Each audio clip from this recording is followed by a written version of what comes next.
आजकल जब चर्चा होती है शक्ति की अथवा शक्ति स्वरूपा की, तो अक्सर लोग कहते हैं कि the empowered woman who is blessed with education. लेकिन मेरे देश की साधारण महिला की शक्ति का एहसास मुझे पहली बार तब हुआ जब प्रतिभा की तरह मैं भी स्टेज से जुड़ी थी। और एक महिला से मेरा जब परिचय हुआ तो मैंने उस महिला से पूछा कि आज मंच पर आपका परिचय करवाऊं तो परिचय में क्या कहूं। उस महिला ने बेबाक तरीके से मुझसे कहा कि मेरा परिचय कहते वक्त बोलिएगा ज़रूर कि मैं वो औरत हूं जिसने अपनी ही बेटी को मारने का प्रयास किया लेकिन विफल हो गई। मैंने कहा इतना क्रूर तो कोई भी व्यक्ति नहीं होता अपने ही इंट्रोडक्शन में। उसने कहा नहीं, बोलिएगा ज़रूर।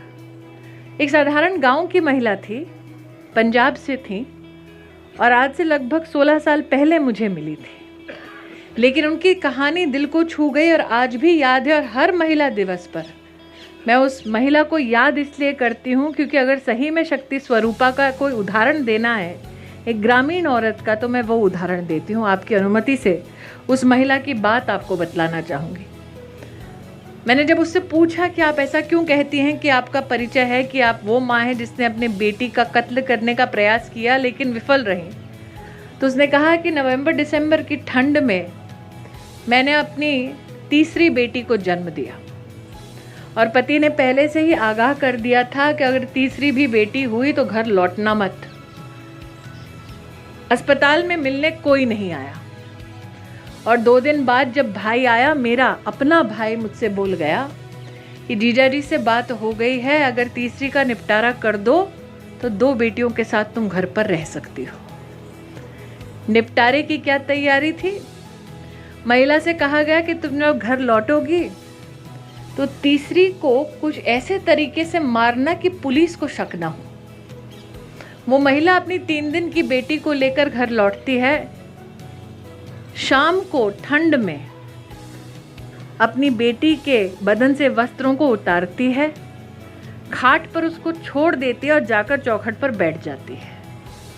उसने मुझसे कहा, स्मृति जी, मुझे उस वक्त लगा कि रात को ठंड से बच्ची मर जाएगी, 3 दिन की है, सुबह उठ के मैं चिल्ला दूंगी, पुलिस भी जानती है लेकिन रफा दफा कर देगी मामला।